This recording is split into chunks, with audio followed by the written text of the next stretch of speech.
is the Pegasus Podcast, presented by Night Sports Now. UCF news, views, and a few hot takes. Now, here are your hosts, Bailey Go Knights Adams and Christian Charge On Simmons.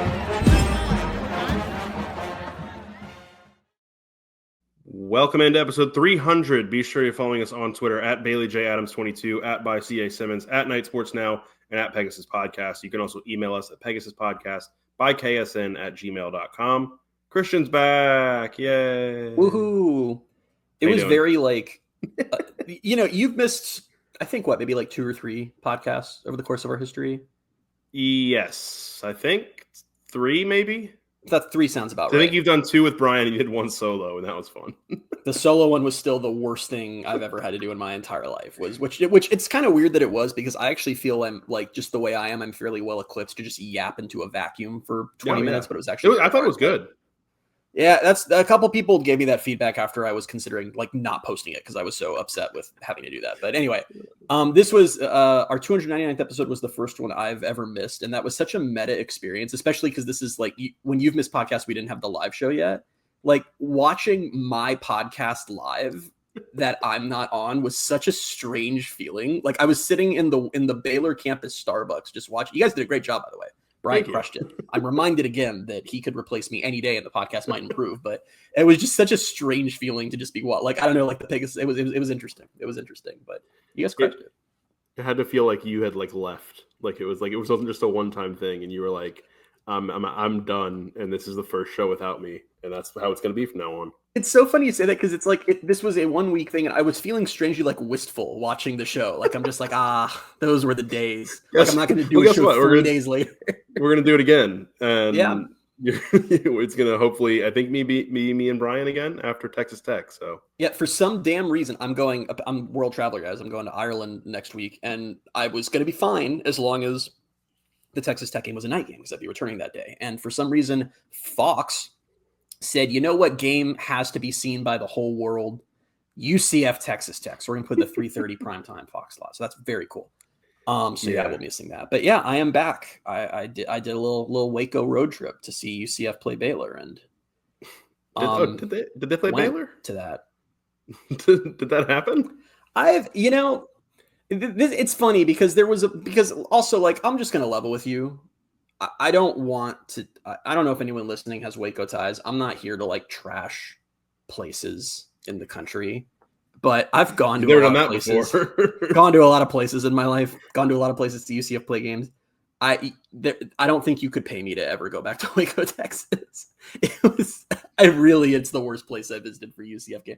It's not like I didn't know that. Like we understood we were going to like a small Texas town, and that it was literally like, that is like, man, what a place.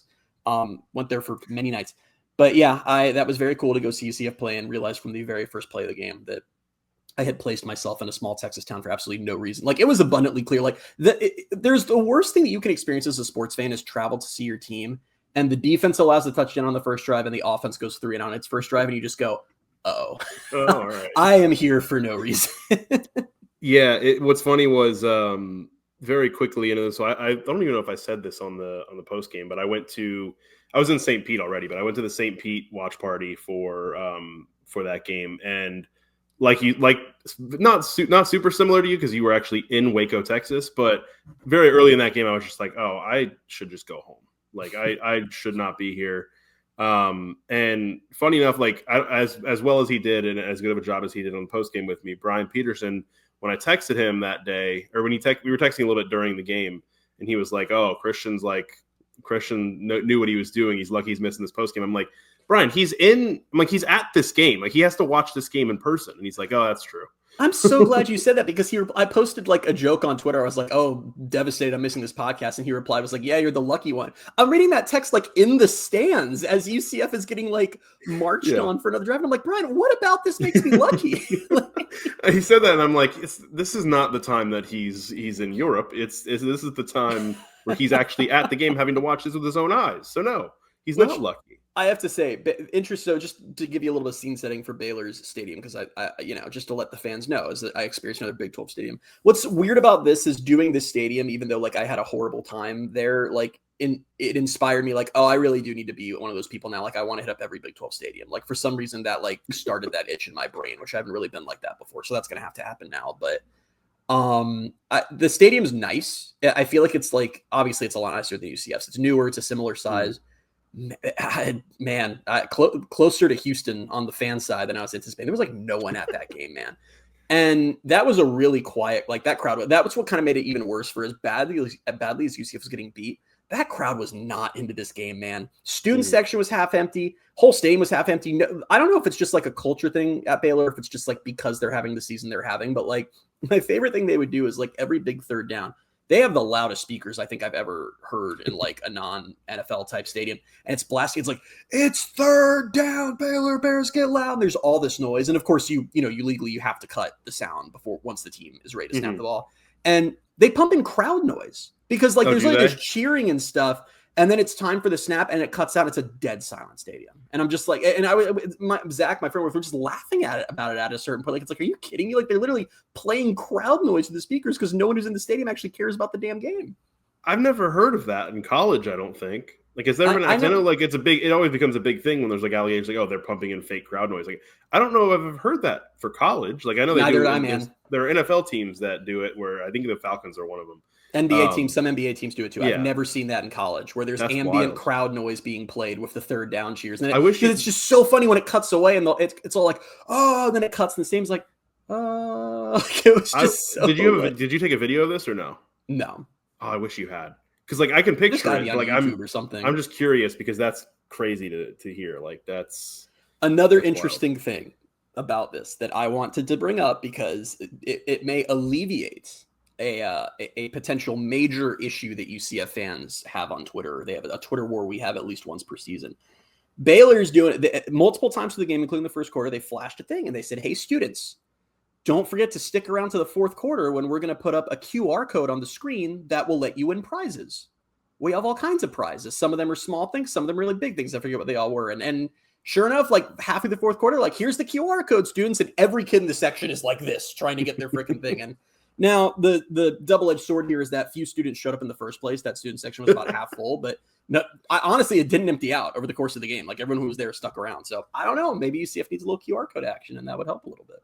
I think that's been like a long pitched thing. Like it's like, oh, they need to reward students who stay to the end, and I think they've done it sometimes. What I've always seen it pitched is like reward them with like, they get priority entrance for the next game or like stuff like that. This was just straight up like, we will give you monetary prizes if you're still here. Like I thought that was probably an interesting way to do it. I don't remember if it was last year, if it was the year before, or when it was. But at some point, they've done it for the Space game, I think, where they've given away a Space jersey.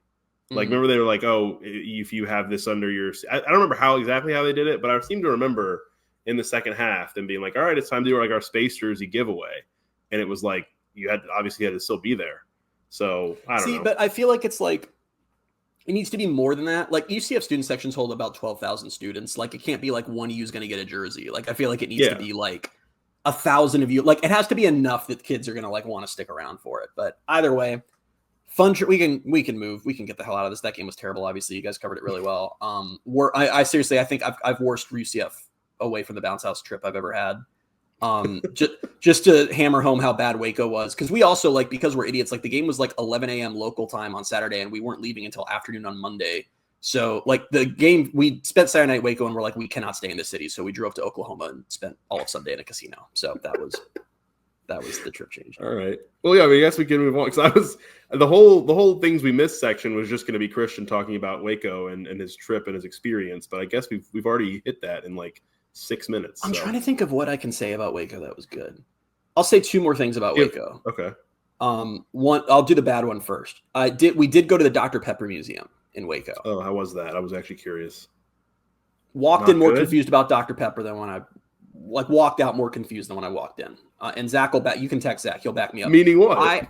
This museum may have known less about Dr. Pepper than I did. Like they don't know who started it. They don't know where the name came from. They don't really know the history. Like you've been to museums. It's like all the like, they've got like the signs and stuff you can read. And it's like, and I knew we were in for a rough start because we walk into the first thing was like, let's talk about the Roman Empire. And I'm like, okay, this is not going the way I was expecting. And it was all about like a lot of this museum was really like more the history of carbonation than Dr. Pepper. And then you finally get to like the Dr. Pepper part, and it's like, would you like to know who made Dr. Pepper? We would like to know too.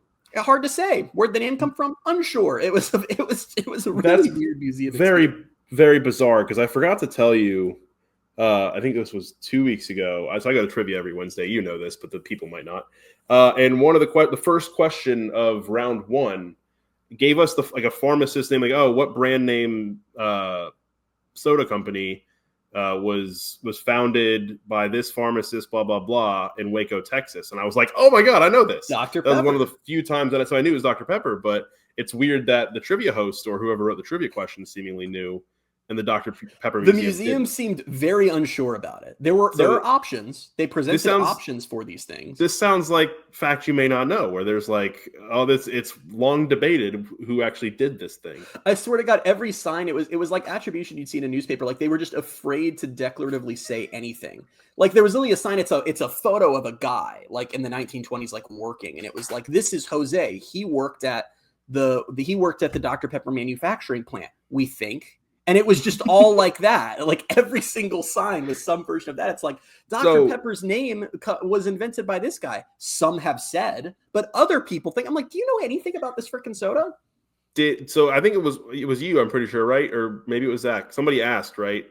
Asked me like, do you think they do free samples of Dr. Pepper? Did they? Okay, they did not do free samples. Yeah, wait, no, I'm lying. Yes, they did. I'm an idiot. I forgot. I just paid for it. Yes, there were free. Sorry, it's hard to describe. Yeah, you get a voucher with your ticket to go get Dr. Pepper, but like you could get like specialty. Like I got I forget what I got. I got some kind of like berries Dr. Pepper. They had all these like special ones there. Okay, so, but yes, you could get 1 cup of Dr. Pepper for free if you went to the Dr. Pepper. That is significantly worse than the Coca-Cola Museum. Then sorry to the people who run this, but like you've been to the Coca-Cola Museum, right? Or no? Yes, I have. I also don't like that museum either. Maybe I just don't like soda museums, but maybe you don't. I like that museum a lot, and they had like the whole area where like they gave you a little small sample cup, and you could try all these different ones, including the worst one ever. I always forget the name of it. Beverly, I think it is. It's like I think it was the discontinued Italian one. Yeah, it was bad. Food. How was the food? Yes. Only thing to say about Waco really quickly is, well, I'll tell you what was good food. I won some money at the casino and I spent it on a Wagyu steak at the casino steakhouse, and that was really good. But in Waco, I will say we went to Hellberg Barbecue. Went with some of the media folks like Trace, Chris, Matt, all that crew, and Robert. I think that's it. We covered the list, and that was like the best barbecue I've had in my life. I think. Really? I had this freaking mac and cheese, man, there, and it was like the creamiest, most delicious mac and cheese ever. And on top of that, it was with like real bacon and then also crumpled potato chips and to add some crunch. And it was like that. The only thing that might get me back to Waco is the mac and cheese at Hellberg Barbecue. Like and the brisket. The brisket was freaking. Food was great. That's the one thing about Texas. I'm hungry, and this is not going well for me. These Texas small towns, they may be quiet, they may be boring, they may be rusted out, they may make you afraid at night, but the barbecue is so freaking good. So the food was good. Food was sounds like it was worth it to me. Do you have any thoughts on the game that you want to get to, or no? You guys pretty much covered it. I like how you're like, can you shut the hell up about Waco and talk? No. Before we move on to the preview, I was like. The number one takeaway for me is listen, we've seen this story a million times. I don't want to you guys covered it really well on the podcast, so I don't want to get too deep into it. The whole home versus road thing is not a new thing for UCF. It's not a new thing in college football. It's a very pronounced problem this year. Kind of reminds me like the 2021 team with Gus, to be honest, or like any of the teams we've seen in the Big 12 so far. My biggest, and we'll talk about this as part of our preview, I'm sure, my biggest giant red flag, can't believe it, is how after correcting everything at West Virginia, the unforced penalties just came back in the most dramatic, insane way imaginable, whether it be delay of games on the first snap of a drive or chop blocks or holding. Like, it was just all back in full form. And I don't know. It's hard to not put that on coaching at a certain point. I don't know. That is typically a thing that you would have fall on coaching. And I don't understand why it's such a problem. But I also do think the offensive line is just, I'm so sick. I'm kind of a disaster at this point. And that's really cool that Scott Frost thought of trying a couple of couple direct snap plays. It's too bad we'll never get to see what they are because Carter Miller thinks that Miles Montgomery is 6'6". But yeah, what can you do? One more thing on Baylor before I didn't even think about this. I was listening to Suns Today earlier today, and Adam reminded me that we caught some flack for the title of our episode last week about calling it like, can UCF pull off an unlikely win at Baylor? And everyone was like, why would this be unlikely? That's why it would be just unlikely. For the context on that, if you don't know what we're talking about, every week Sons UCF posts just our episode in the dungeon, just as like, hey, go click this if you want. And some folks in the dungeon took issue with the title of the episode being an unlikely road win, which I think that title we collectively put about 4 seconds of thought into. I just thought that was I know. I mean, I don't even know. You probably didn't put any thought into it. I put that as the main storyline in our outline. It feels like you just copied it word for word, which is fine, obviously. What I usually do when I post it on when I give Adam the title for YouTube and I post it on the auto version is I'll look at your title. I'll decide if that ended up matching up with the conversation we had. If it does, I just roll with the title. Yeah. I was not for those of you who thought that we were crazy for calling it an unlikely win, they lost by 27 and they haven't won a road game. They're now 2-10 on the road. And I don't know. We covered all this last week. I said they're 2-9 in Big 12 play on the road since they've joined. And so I don't know why, even though I predicted that they would win, we still had people like, this is unbelievable. So from one unlikely win on to potentially another, UCF Houston this Friday. UCF Houston. UCF is 4-4, 1-4 in the Big 12. Houston 7-2, 4-2 in the Big 12. Friday at 8:00 on FS1. It is Space Week. It's the Space Game. I know you know this, and everybody listening knows this. UCF 8-0 in Space Games, and just for the fun of it, I wanted to write out all of the results. Do you want me to read them, or is that too much? Go for it. All right. 2017, 63-21 win over ECU. 2018, 52-40 win over Temple. 2019, 44-29 win over Houston. 2020, 51-34 win over Tulane. 2021, 24-7 win over Memphis. 2022, 70-13 win over Temple. 2023, 45-3 win over number 15 Oklahoma State. And then last year, 2024, 56-12 win over Arizona. Scored a lot of points. If that was the only information you were given about the history of UCF's football program, you would think they were dominating the Big 12. Little do you know that the Space Magic is just unstoppable. 24 points is the fewest they've scored in a Space game. And in a game where they held their opponent to a single score and still rolled. Yeah. Yes. So that's what's on the line is a 9-0 record. And before we dive into it, I've got the facts you may not know. Can I just say really quickly? You had golden, it is going to take all the restraint I have to not name this episode. Can UCF get an unlikely Space Game win? Like it is all the strength I have is going to go into not naming the episode that. But go ahead, hit me with the fact I may not know. The fact that you may not know. So this one is fun. I really enjoy this one. Eddie Goldfarb, who was a University of Houston student and eventually a World War II veteran, he went on to become an inventor of more than 800 toys. His first idea that he sold was, those like the chattering teeth where you wind it up and it chatters? Yeah. Yeah, that was in the 1940s. That was the first idea he sold, and I think that's what he's most well known for. He's over 800 inventions now, but that first one is still the one. He also invented Kerplunk, that game where you pull the like sticks out and all that.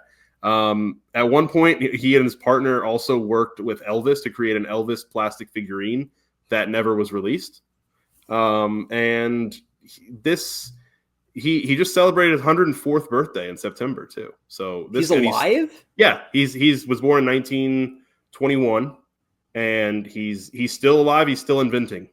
Like he's still working on things. That's crazy that he's lived more years of life than Houston had fans at their game this weekend. Like that is wild to think about.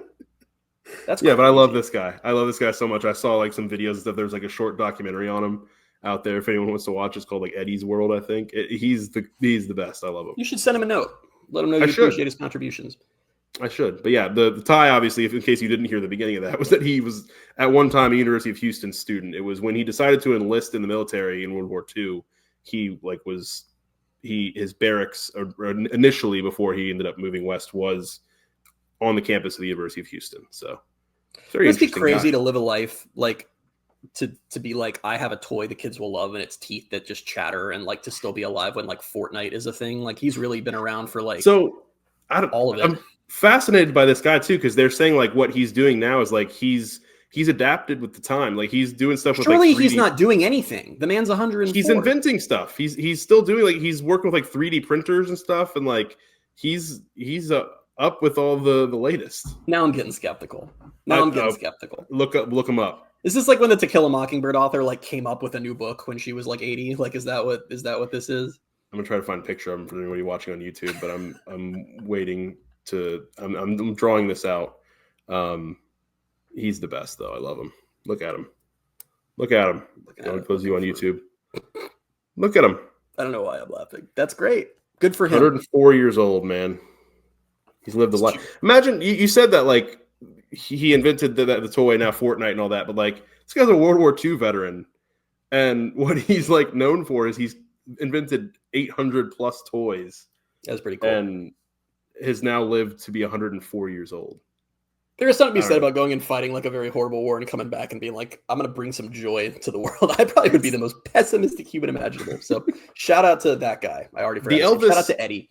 The Elvis thing, it blows my mind. They worked on an Elvis plastic figurine that then was just never released. Yeah. Like that's got to live somewhere, right? I want to know where it is. Maybe Memphis. We got to go back to Memphis looking for it. All right. I don't know where it is. Like you're some big Elvis fan. No, I'm just curious about why. Can you name one Elvis song? Why they invented this thing, and I don't know. It's like a lost artifact. Anyway, main storyline, which we just touched on a little bit. Can UCF Space Game Magic live on for another year? Can they get to 9-0 in space games? A week ago, it looked like this was going to be another space game against a top 25 team, against a Houston team that was presumably going to be 8-1 and 5-1 in the Big 12. And then they lost at home to West Virginia, the same West Virginia team that UCF just ran off the field the last time they were at the bounce house. So I don't know what that means, if anything, but UCF's got to keep this space game magic alive. In the larger scheme of things, I don't think it means anything because that's just college football. We've played the game too many times of team A beats team. What'd you say? It's an and the Big 12. And the Big 12. Yes, absolutely the Big 12. Like the team A beats team B, so that means team C is. But it's like, that's just, listen, stuff happens. I think there's one thing is we've had the on and off conversation that I finally had to shut up when they got ranked about of like, Houston's had a really good record this year, but they've never actually seemed all that good. They've struggled in a lot of these games. They haven't put up a ton of points in a lot of these games. And I think that at bare minimum, it kind of sells home that point that I don't think Houston is as good as their record. I don't necessarily think UCF's better than its record. I think UCF's exactly its record at this point. It's going to be a really tough one. This is only, I texted you earlier, this is only the third time that UCF will be facing its space game opponent and have a worse record than its space game opponent. The two previous times being 2023, where it was 7-2 Oklahoma State versus 4-5 UCF, and 2021, where it was 4-3 Memphis versus 3-3 UCF. So for all the success, UCF's almost always come into this matchup being the better team. And the space game magic definitely, took off to new heights in 2023 with that Oklahoma State win. But I think it's fair to say that 2023 UCF team probably had more talent than this UCF team. Yeah. And that Oklahoma State team was a little, they'd lost to South Alabama earlier that year. Like they'd had some low lows. So I'm worried. I'm going to say it. And you'll see in my score prediction anyway. I really feel in my heart for the worst reason. I think it ends here. I think we're about to see the first space game loss. I don't want to think about that yet. I don't want to think about it either, but I really do think it ends here. You and I have talked about this. I think it's been on the podcast and stuff, but there's almost a case to be made that like the space game magic, obviously in 2023 was a huge deal because only the week before they had stopped the 5-game losing streak. They won at Cincinnati, but then comes in the number 15 team. They beat them by 42. But it's so funny to look back at last year where UCF just couldn't win a game once again. They couldn't win a game. They win this game against Arizona, who wasn't a good Arizona team, but they beat them 56-12. And it had a 1-week break from being awful. And then we're just like, all right, we'll go back to losing. Right back to you actually make a good point. I do think the magic is stronger. The 2024 evidence is stronger than the 2023 evidence. Because you're right. That team was terrible and couldn't win anything. Took 1 week, beat the hell out of a Power 4 team, then just went right back to Dylan Risk played the best game I think he'll probably ever play at the collegiate level. And hit a Hail Mary. Everything was going halftime. right. Like Hail Mary, like that's what I'm saying. Like, yeah, there is a magical element to it. And I've talked about before on the podcast. I don't think like 8 years isn't a fluke. And I know it sounds dumb to be like, oh, there's magic to the game, but there is genuinely some. I think we've talked on the podcast before. I think the big advantage of the space game for UCF is one, it's like you're putting more into this game. Like it means a little more. There's this different energy to it. It's exciting. It's become like an event. The players bigger than homecoming, I think, at this point. It is absolutely bigger than homecoming. There's no doubt about it. It's like the biggest home game outside of like whatever the big opponent is every year. And I think that the advantage for UCF has always been there aren't a lot of situations in college football where one game has special and more meaning and is more exciting for one team, and for the other team it's just a totally normal game. So I do think that kind of gives UCF this little edge. However much of an edge that is, I don't know, but I do think that's totally fair to say. I'm going to say something crazy. Are you ready for my crazy take? Sure. No one's going to like this. You're all going to be mad at me. Oh, well, then maybe I'm not ready for it. Say what you will about Gustavo Malzahn. Oh, God. The man took the space game seriously. And both, publicly and privately was very much like this, this is a cool thing we do and this is a big deal and we're going to ride the space game magic. I didn't love Scott Frost's comments about the space game this week. This is me just being hot take podcaster, I feel like, but he joked about, I didn't really think it was a joke. We were kind of saying it was a joke, but about how he didn't even realize he'd coached in a space game. And they're just treating like another game. I don't know. That's been, at least he's consistent, because that's been his message all season with every game, and it's going great. For better or for worse, it has been the message. And yeah, I don't know. It is funny that it took on such a life of its own after he left, much like a lot of stuff that has happened with UCF. Frost weirdly laid the very foundational groundwork for a lot of stuff that became a big deal following his departure, which, and I want to be clear, I'm kind of half joking with that, because I at no point of my brain do I think like someone has a bad rep in practice and Gus is like, come on, man, it's Space Week. Like, get out there. Like, I know that's not what was happening, but he might have. I don't know. Who knows, honestly. He's coaching practice in the spacesuit. He's like, you got to take this seriously, man. He's got his space helmet like at his side, like holding it in his arm, and his clipboard, his play sheet in the other one.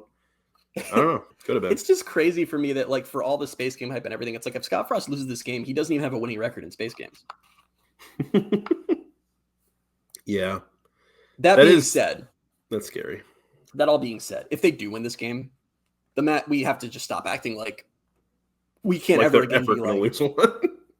I think at that point, yeah, like if they win this one, I'm just going to flat out be like, I no longer ever anticipate them losing a space game. Like, because at that point it goes from like, is there space game magic to like, yeah, UCF is just impervious to losses in this game. Because this is another example of very similar to 2023 where like they need this game to go to a bowl. Guys, I hate to break it to you, if they lose this game, UCF is not going to a bowl this year. The rest of the schedule is Oklahoma State and 2 top 10 teams on the road. And they need 2 more wins. So this is a must win. So yeah, we'll see what the space game magic is worth. So that's the other thing that's kind of like, I guess, better about this week and scary about losing the Baylor game the way they did is like Brian and I talked about this on post game, is like that's it for them hoping to win a road Big 12 game this year. Like that's not going to happen. So yeah, they need to win this one if they're going to make it to a bowl game. And maybe being at home helps. I mean, I know the bounce house we've talked about. The bounce house is not like, doesn't have the same feel that it did before, and that it's like they've lost plenty of home games at this point at the bounce house in recent years, but it has been a different team at home so far this year. Than, I know part of that's who they played, but they can't score on the road, and they've been able to score a little bit more at home. So maybe that helps if we want to move in here to UCF's offense against Houston's defense. This is the 73rd scoring offense against the 39th scoring defense, which doesn't really play well, but Houston's defense has been a little bit worse in Big 12 play, giving up 26.8 points per game. UCF's been scoring 32.5 points per game, but that's only over 2 Big 12 home games. I don't know. I don't know what this offense – I mean, the offense is kind of just – I can't say I don't know what it is, because it's very clearly just an inconsistent group that is never going to just discover it magically. So I guess that's what I'm expecting more of on Friday, is just hopefully they can – look a little bit more like they did against West Virginia than what they've looked like against Cincy and Baylor. Yeah. I think what's weird about Houston is if it wasn't for this West Virginia game, I'd be coming in here and saying you should be pretty worried about the offense, because Houston hasn't really let a lot of teams score on them. Even Texas Tech, who just steamrolls everyone, was held to 35, which is a lot, but like by Texas Tech standards, I mean, they held Arizona State to 16, Arizona to 28, Oklahoma State to 17, Colorado to 20. Like the Power 4 teams they played have not really scored on them. Then West Virginia went for 45. So, and there was some fluky stuff there. They had a pick 6. Like I I know that the offense has played better than home, and I'd love to sit here right now and say to you, yes, that means we're going to see a good offensive performance. And I think we'll see a better one than we saw last week, because it would be virtually impossible for them to do worse. But part of the home vibes have been the teams they played at home. The Power 4 teams they've gotten at home this year have been North Carolina, Kansas, and West Virginia. Kansas is the best of those, and Kansas is the one UCF couldn't score against. I'm not seeing Houston's defense isn't elite, but it does feel like if you're Houston, you're probably looking at this matchup and going, we know what we have to do to shut this team down. I think it's a very valid concern. It's no secret. Like this offense does not have a ton of playmakers. They're just not a good group. They're not a consistent group. They're not a very good group, even when they are kind of clicking. It's never looked really easy for them throughout this season. They're 71st in passing, 28th in rushing, which is still the most misleading thing ever, dropping 4 spots after last week. And this is a Houston defense that's top 50, which I don't know what that's worth, but top 50 against the pass and the run. The defense, I think, for the most part, has been their strength too. It's like their offense has been fine largely, and we'll get to that in a second. But this defense can come in and, especially against this offense, kind of shut things down. And we've seen what happens when, UCF's defense can only do so much.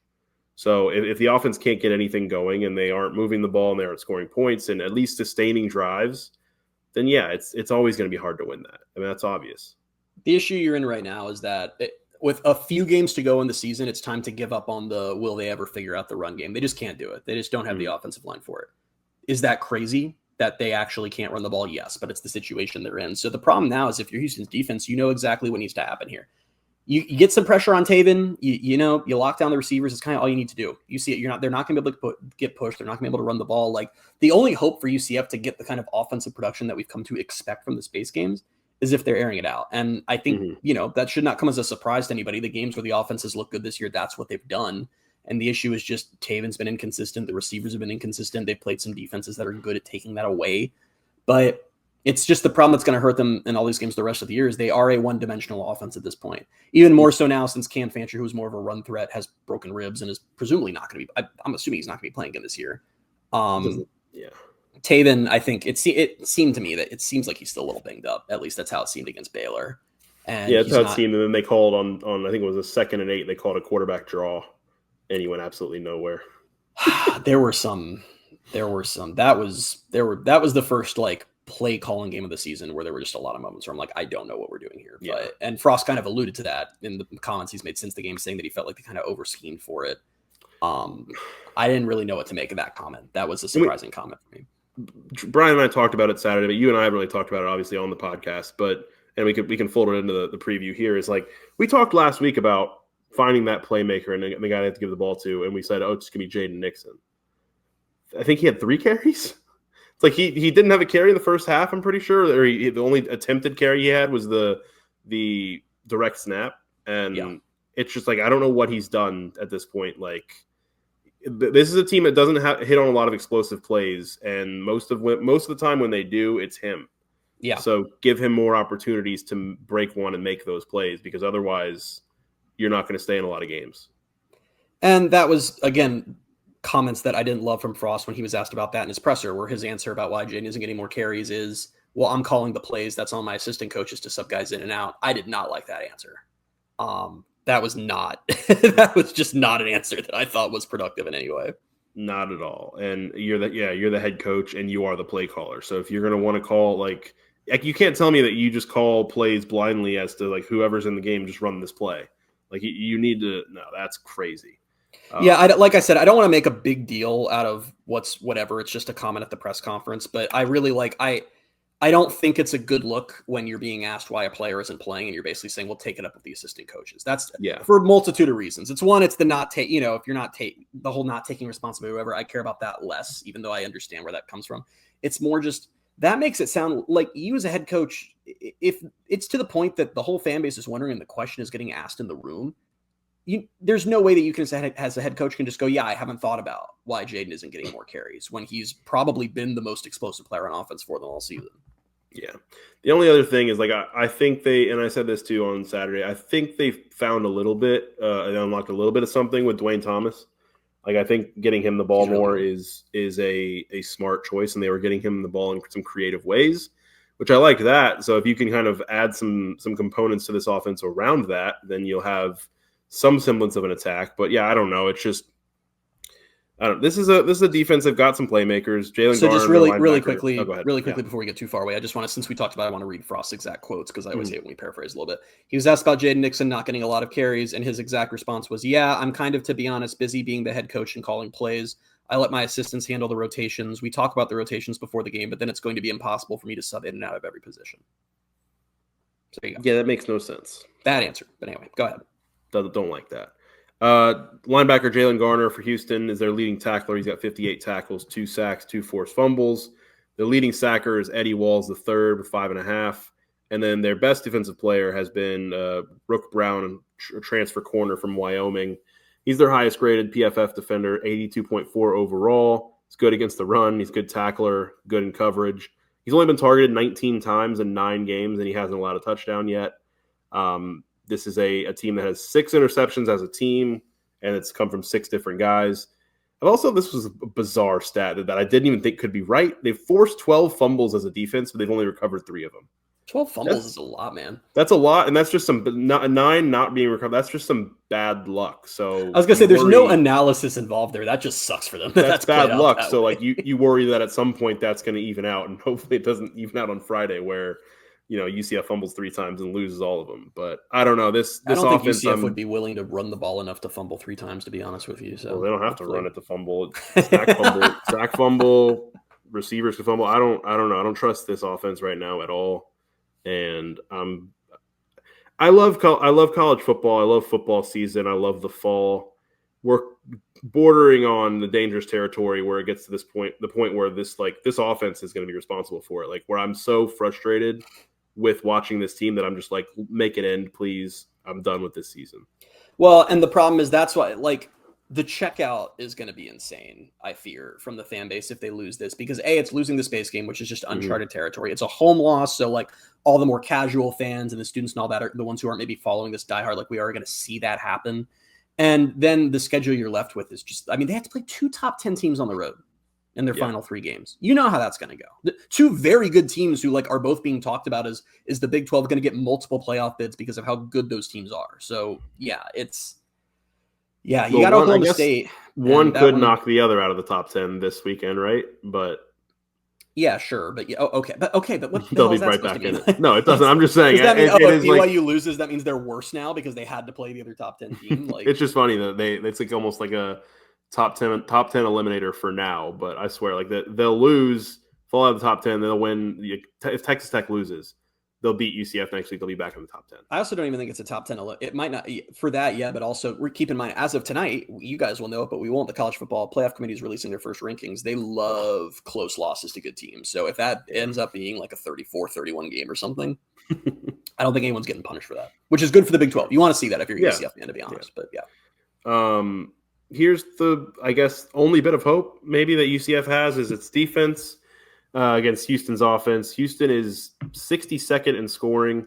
Even after giving up 30 last week, UCF's defense still 21st in scoring, 18.8 points per game allowed, 24.8 points per game in Big 12 play. This defense, like, they gave up 14 points early, the most points they'd given up in a first quarter, and then for most of the rest of the game, did enough to keep UCF in it, and then they gave up a late touchdown. Yep. But like it was somewhat similar to Kansas, I guess. And that, like, no, that 30 points is misleading. It honestly is. It was another really good game for the defense. Yeah. And this offense, like, they're 77th in passing, 60th in rushing. They've got some playmakers. They've got a decent, a solid offense. But this does feel like UCF's strength is obviously its defense. And in some cases you'd say that's by default, but no, this defense is actually good. And that's what's so frustrating about where this season is and where it's heading is at the very, like, this defense deserves to go play in a bowl game. Yeah. And at this point, it doesn't look like they're going to get to. And that's that's you're right. That's just what's made it so frustrating is that, and I don't mean to repeat a point we've said on past podcasts, but it's, if the offense had just been fine, not good, just fine. Mm-hmm. I think this team could have seriously won maybe 7 or 8, even 8 games is the funny thing. And honestly, it's just, and we knew this, like, we talked about this in the offseason. This isn't a surprise. I think we were worried about the offensive line in the offseason. I think it's certainly been, I think it's fair to say significantly worse than we were anticipating. Yeah. They just didn't get hits in the portal, and that is what it is. I don't hold a ton of that against the staff because that's just a really hard thing to do, and they kind of did what they had to do with the way things fell apart. I thought Terry Mohajir talked to the media before the Baylor game, and he actually made an interesting comment. So they recently just changed the rules on when players can enter the portal when a coach leaves. That for as long as the portal's been a thing, it's been if your head coach is fired, relieved of duties, quits, whatever, at that moment that happens, a portal window opens and you can leave. So obviously UCF, by the time they'd hired Frost, and it was after signing day, a bunch of the roster had left. And now they changed the rule. They changed it in the middle of the season. So like Oklahoma State players are able to enter the portal, and then like Arkansas players couldn't. But they changed the rule now that the portal window now opens when the new coach is hired. And Mohajir was pretty adamant in that press conference. He said if those had been the rules last year, he thinks they would have held on to a chunk of these guys who ended up going elsewhere. So not like that means anything now, but it's like you do wonder a little bit. Like if guys like, Adrian Medley or Caden Kittler had stuck around, if things might be a little different right now. I think the answer is a resounding yes, but can't help that now. But yeah, I mean, if you want to map to how they win the space game, it's going to have to be on the defense. And that's, like you said, that's the only thing giving me hope is Houston's offense has not had a great year. Actually hasn't. They've struggled when they've played good defenses. They've done pretty solid when they played bad defenses, but UCF's defense is going to be one of the better ones they've gone up against. And I'm honestly wondering if they can hold them here.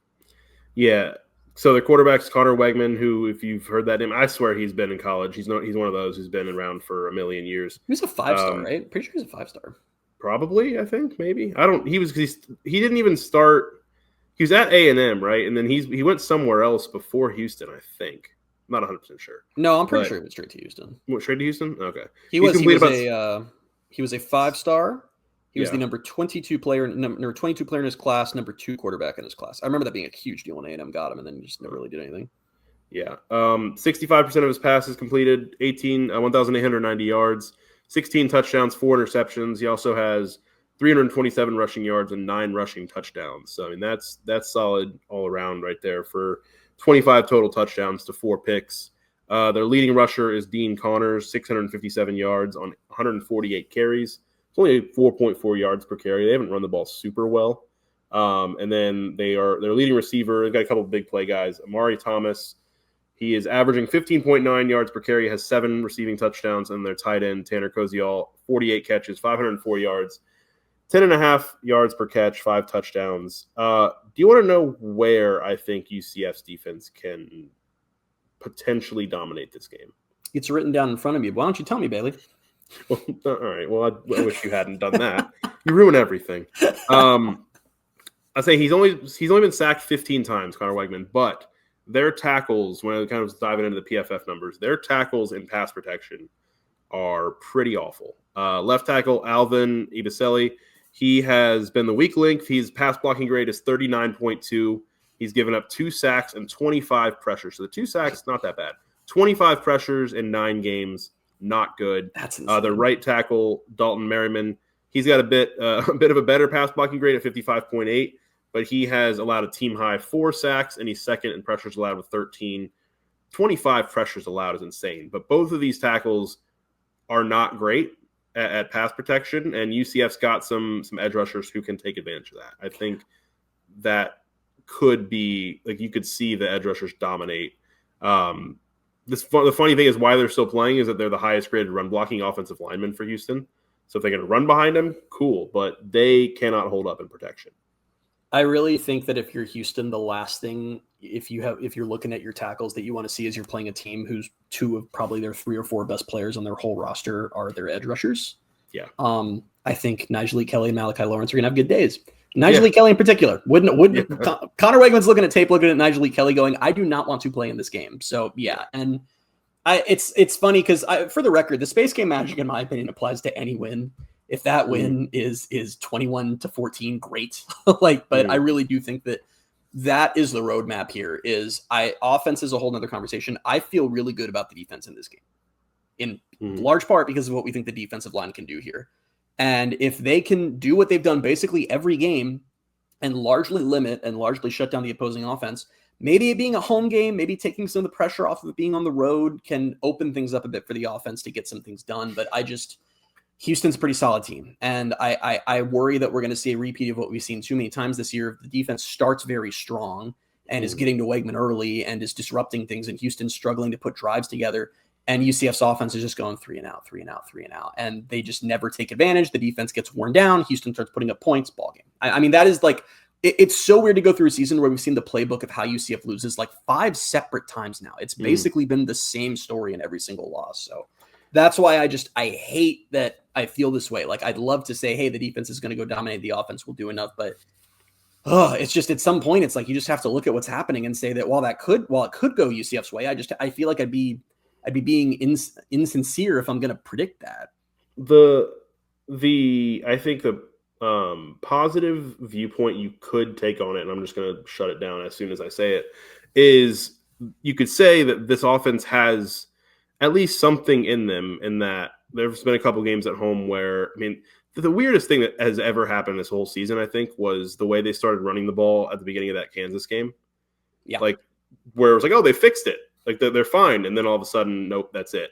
But every once in a while, like throughout this season, you've seen some downfield passes from Taven that have looked pretty nice. You've seen Chris Dahmerkamp make 2 touchdown catches. You've seen Dwayne Thomas get involved, DJ Black. But if that's the positive viewpoint, what you do to shut that down is all of that has come against the worst teams on the schedule. Yes, and that's not this Houston defense. That's not this Houston team. So until they prove to me that they can actually put something together offensively against, even a middle of the road defense, it's hard to have any faith in them. And that's the sad part, is like, I want to really, really get, and I am anyway, just because it's a space game, and this is the first time I'll be back at the bounce house since the Kansas game. So I'm really excited for it, and I want it to turn out well, but I have a bad feeling that I'm going to really enjoy all of the lead up on Friday, and then the game's going to start, and I'm going to be back to where I was against Baylor. Yeah, man, it's tough. I think more so even than most people, just because of my uniform stuff. I love the space game. It's like my favorite game almost every year. And it's funny. I don't know why, but in my head, it's like when you go back to 2023 and that space game, like we suspected that they were going to lose that space game. To say suspected is even, we knew they were not going to win that space game. We're joking on the podcast about it. I didn't feel bad at the time. It was just kind of like, well, what can you do? It's a top 15 team. I think watching the legend of the space game grow these first 2 years in the Big 12, and like the other Big 12 fan bases on social media pick up on it and be like, oh wait, this is kind of crazy that UCF just can't lose this game.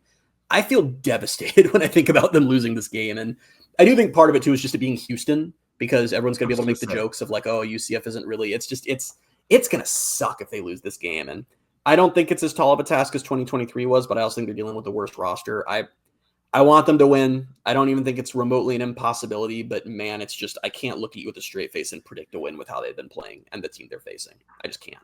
I hadn't had that thought until now. Like right before you even said that, it crossed my mind. I was like, well, they're going to lose a space game eventually.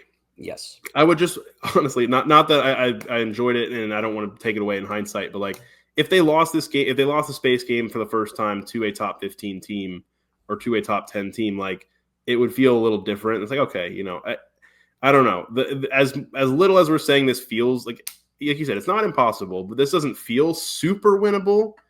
It still just feels like it would be worse to lose this one, partly because it feels vaguely winnable and it's against Houston. You don't want Houston to get to claim the fact that they are the ones who ended the space game streak. It's going to be even worse, and I'm going to tell you why. It's going to be even worse because this is going to fuel the like, well, this should be a space trophy or space rivalry. Like Houston wins, and there'll be more pressure on that, which I still think. I think Mahader's even mentioned before that he might be okay with it. That would be a dramatic mistake for UCF that they should not even entertain. The space game is a UCF thing. You do not voluntarily share your best tradition with another team. That would be like Penn State's going on the road to Ohio State, and they're like, we encourage Penn State to do a whiteout in their stadium. Like, what are we doing? Like, this is your thing. It would just be stupid. It doesn't make any sense. Yeah. UCF doesn't even have the space game at home every year. Like, don't encourage that. But those are the conversations that'll happen on social media. Like, there'll be real fan pressure for that. And like national people being like, oh, it's like a space rivalry. No. It's just whatever. And the truest thing I can say about this game and how hard it's going to be is we're talking about this game differently than we would if the space game was Oklahoma State. Like, if this was not the space game, we'd just be on this podcast saying UCF's not going to win this game. But because it's the space game, we have to talk about it this way and hope that the magic comes through. Mm-hmm. Score prediction. 31-21 Houston. I do not trust this offense. And I think, I have to include that too. 7 of those 21 points are a defensive score in my mind when I give this prediction. I have Houston 27-14. Just ugly. Both of these suck. Yeah, I think ugly. Yeah.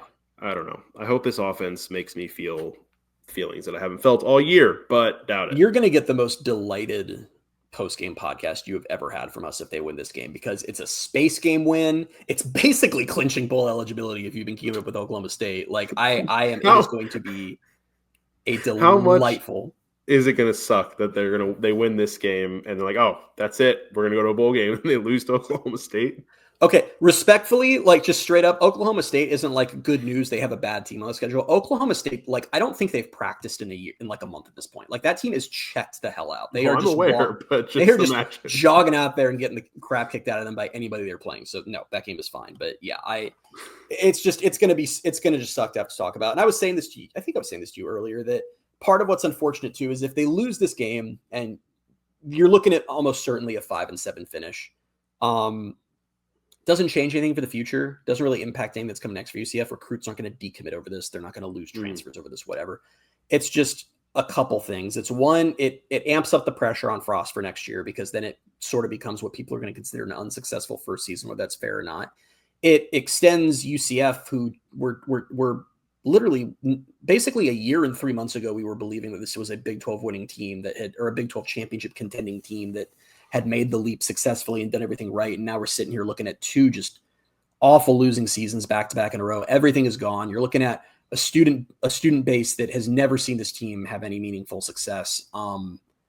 It's just bleak. And like I said, not all of that is fair. It doesn't change the future. It's just the narratives that get set and the way I fear the fan base is going to start to check out. Cause I don't think we ever imagined.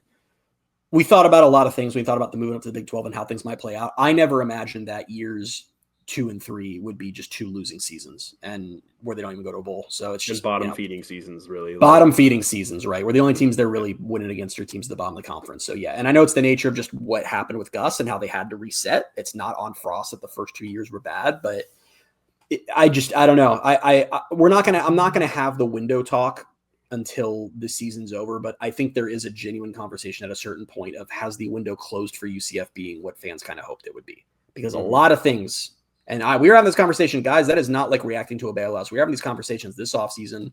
We were having these conversations during last season. College football has changed in a way, and the fan base engagement has changed in a way where you do just kind of wonder a little bit where what the actual long-term trajectory of this program is at this point. Had you realized, because I hadn't until I looked this up before the post-game podcast on Saturday, but if they don't make a bowl this year, it'd be the first time they've gone back-to-back seasons without a bowl appearance since they made their first bowl. Yeah, this has been a while. I mean, that's what makes these struggles so hard for the fan base, is that this program it's never been consistent. Like under O'Leary, it was always one great year, one bad year, one great year. But on the whole, been a pretty wildly successful football program for a solid 15, almost 20-year stretch. And what's happened since, and I think part of the reason I've been thinking more about the long-term stuff is it's been a lot of Florida's looking for its coach. And there have been a lot of conversations had on the national level about how Florida isn't the job it thinks it is anymore, because recruiting is so different now, and being in the state of Florida just isn't really the advantage it was even 5 years ago. And I'm listening to some of these conversations on like podcasts I listen to and read some articles, and I'm like, this all applies to UCF. It's the same. Like UCF's inherent advantage was always its location. And that advantage has never meant less in the history of college football than it means right now. So it comes to a point where you're really just a program that doesn't have money. And I don't know what you're supposed to do to cheat your way out of that versus just, it's still an advantage. It's not like it's completely moot that they're in Florida, but just a lot of the things that when we would talk about UCF becoming like the big brand of college football, a lot of the points we made just don't apply in modern college football at this point. So it just kind of is what it is. Yeah. No, it's frustrating. That was dark. I didn't mean to get that dark in the podcast. It's true though. It's scary times. But all right. Yeah, we'll leave that there. We'll jump into the football news real quick. Not much of it. Just a quick UCF and the NFL update. Mentioned it last week. RJ Harvey had the 3-touchdown game and was up for Rookie of the Week. I believe he won Rookie of the Week. And then he caught a 32-yard touchdown in the Broncos. He finishes the Broncos leading receiver with 5 catches for 51 yards and a touchdown as they beat the Texans 18-15.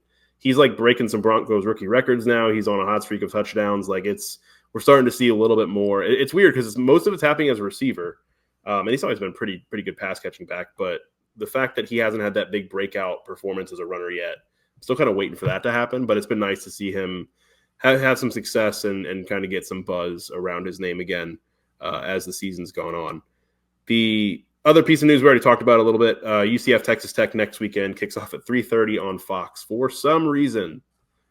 But, Nonsense, man. Sometimes the TV announcements will happen, and I will be genuinely shocked. This was one of those times where I was just like, I thought I read it wrong, and I didn't. Fox 3:30 next Saturday. Not looking forward to that one at all. Game of the week, UCF men's basketball. They are 1-0 after a season opening win at Hofstra on Monday, or against Hofstra on Monday night. Vanderbilt comes in on Saturday, 4:00 tip. I will be at that game. I'm looking forward to it. I don't think I made it to a game last year. Yeah, I don't think I did either. Schedule worked out. Didn't make it to a game. So excited to make one so early. And should be a pretty fun game. I had some good transfer performances on Monday night. It was a frustrating game. It wasn't super impressive, but as I'm pretty sure we'll get onto in a second, there was some stuff in there like they missed, I think, 13 free throws. And that's not really going to happen very often. So you make half of those and it's a much different game. So hopefully a better free throw shooting performance against Vanderbilt, and hopefully they come out and get another win and get to 2-0. So Saturday, 4:00, 1-0 versus 1-0. I'll be there. So if you see me, say hi, and I'll try not to get scared. Tweet of the week.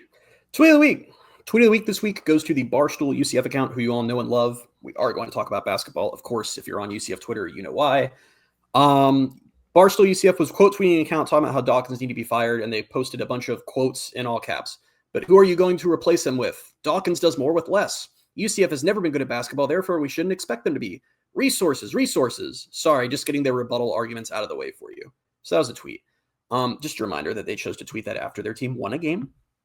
I'm running, we've been doing this long with this podcast. It's been 5 years, and I just wanted to highlight that tweet in particular because seeing a tweet that mind-numbingly stupid after the UCF basketball team won a game is the point I want to make about the chunk of the Twitter fan base that just hates Dawkins. They do not care what happens in the games at this point. They are not here for the games. They just want to be right. So whatever UCF does on the courts, they are going to spin into, well, Dawkins needs to go. And I have good news. They're probably going to get their way. Dawkins does not have a contract after this year. It's pretty widely understood, barring something crazy, this will probably be his last season as UCF's head coach. It is very disappointing to me that this fan base is full of idiots and that what he did for this program will never be fully appreciated. I really try to toe the line of not being, because I don't want to insult listeners, but some of you guys just drive me crazy, and it's really never been anything more than on college basketball. There is such a direct correlation in people. When you talk to a UCF person, whether it's media, a fan, whatever, the more they understand college basketball and the more they follow UCF basketball, the more likely they are to think Dawkins should be the coach this year. The less they follow, the more casual they are. They don't think that. And there's this thing we do as fans where we just go, hey, the team's not doing what I want it to be doing, so they should fire the coach. It is rarely that simple. I understand why if you don't know what's going on, that's the reaction you're going to have as a fan. But I really think we've hit a new low where the team's winning games and we're just like, you have to fire the coach even though they won the game. And what I liked about that tweet in particular was all the things he yelled out of the rebuttal arguments. Yeah, because that's the reality. And I find it so silly that we're still doing this. We'll see what happens this season. I find it silly that you guys saw them put together an entire new roster of transfers and are like, hey, why aren't they playing perfectly together the first game? So whatever, we'll see what happens. I'm just kind of sick of, I always get really excited for UCF men's basketball season, and then it starts and I have to deal with UCF's fan base having the IQ of a shrew.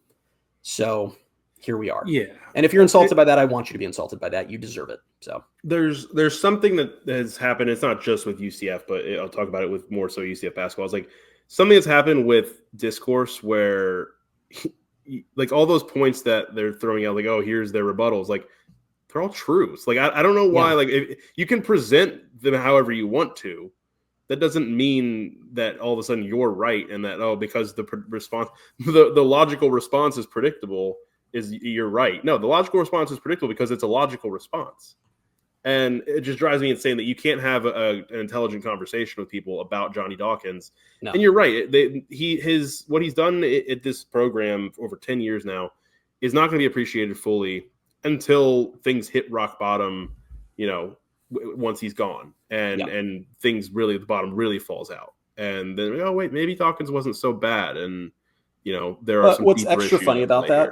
What's extra funny about it? Well, let's talk about the deeper issues for a second. And if we're coming up on an hour. If you want to tune out, that's fine. Some of you probably tune out when I start talking because you just went, no, they're bad. I don't want to listen to this.